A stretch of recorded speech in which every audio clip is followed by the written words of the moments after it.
Picture this. It's 6 in the morning. The house is quiet. Everyone else is still asleep.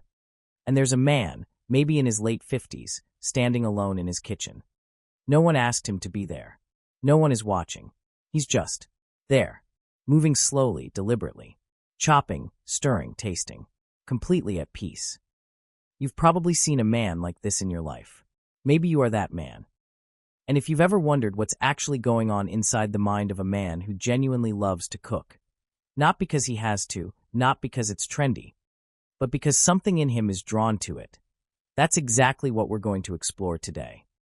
Because the psychology behind it is more revealing than most people realize. It's not really about food. It never was.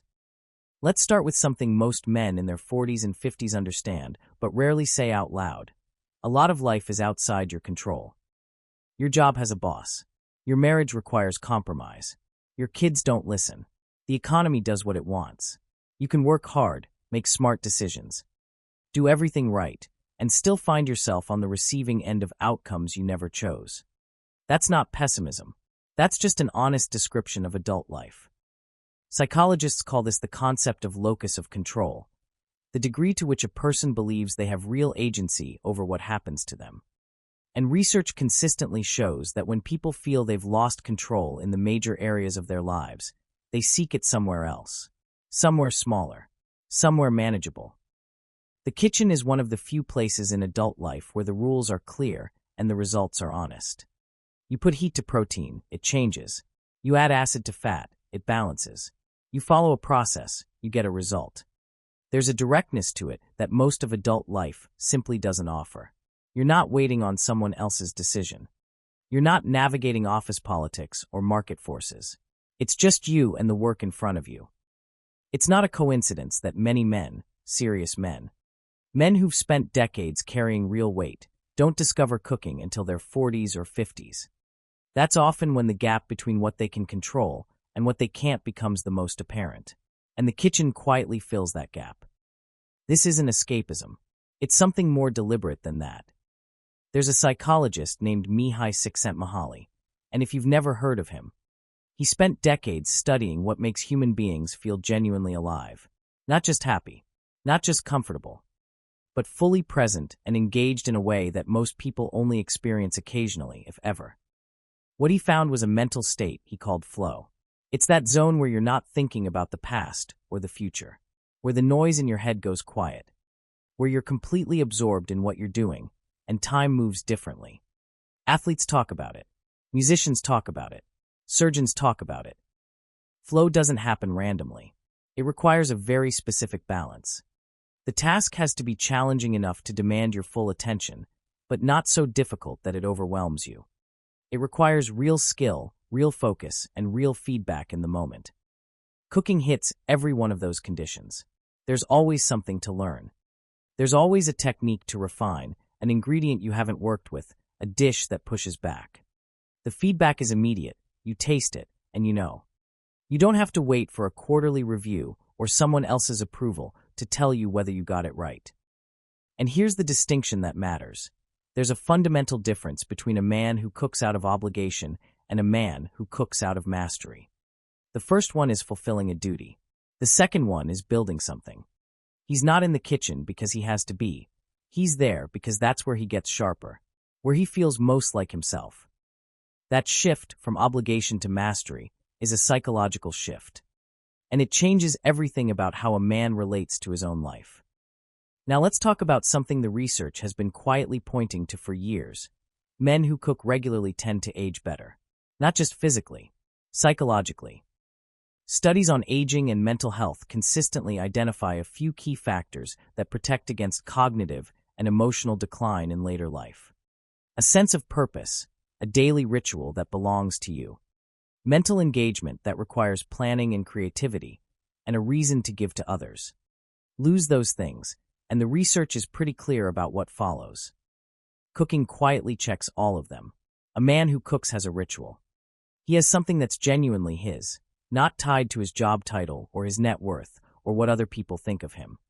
He's actively using his mind. Planning a meal requires timing, sequencing, adjusting on the fly. And more often than not, he's cooking for someone. A partner, a grandchild, an old friend. That last piece matters more than people acknowledge.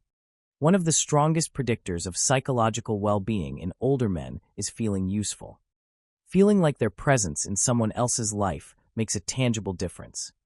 A man who can sit someone he loves down at a table and feed them well, that man has something.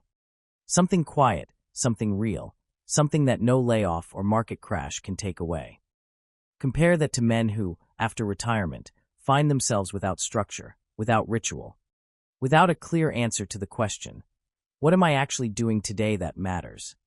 That's where a lot of the anxiety and depression in older men comes from.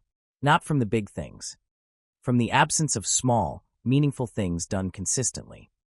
A man who has cooked for 20 years doesn't wake up on the first Monday after retirement wondering what to do with himself. He already knows. He's got something to do. He's got somewhere to be, even if that somewhere is 30 feet from his bedroom. Men who cook never really lose that. The kitchen doesn't retire them. I want to be direct about something before we wrap up. In this country, for a long time, a man in the kitchen was seen as something to explain away. Either he was doing his wife a favor, or it was just a hobby, something slightly outside what a serious man was supposed to spend his time on. Real men were supposed to be out there conquering something, building something, not stirring a pot. And a lot of men internalized that. They kept their love of cooking quiet, or they only let it out in socially acceptable ways. The backyard grill, the Super Bowl chili, the one dish they were allowed to claim. Anything that didn't fit the accepted box got quietly set aside. Men who ignored that pressure and cooked anyway. Not for show, not for Instagram. Just because they genuinely wanted to. Those men were doing something that took a quiet kind of confidence. They had a clear enough sense of themselves that the opinion of the room didn't change what they valued. That's psychological maturity, and it's rarer than we like to think. Most people spend enormous amounts of energy managing how they're perceived. They make choices based on what fits the image, not what actually fits them. A man who cooks because it genuinely fulfills him has already cleared a hurdle that a lot of people never get over. He's not performing a version of himself for anyone. He's just living. So back to that man in the kitchen at 6 in the morning. Now you know what's actually happening. He's not just making breakfast. He's operating in one of the few spaces in his life where he has complete command. He's in a state of focus that most people chase and never quite find. He has a ritual that holds him steady regardless of what the rest of the day brings. And he's building towards something, even if that something is just a good meal for the people he cares about. The kitchen, for some men, is the one place where everything makes sense. Where the variables are manageable, the feedback is real, and the outcome belongs entirely to them. And when you understand the psychology of why, that's not a small thing. That's a window into what it actually looks like to know yourself well enough to live on your own terms. If this gave you something to think about, I'd appreciate it if you shared it with someone you think it might resonate with. And if there's a type of person, a behavior pattern, or a way of thinking you've always been curious about, leave it in the comments. That's usually where the next video starts. Thanks for watching. I'll see you in the next video.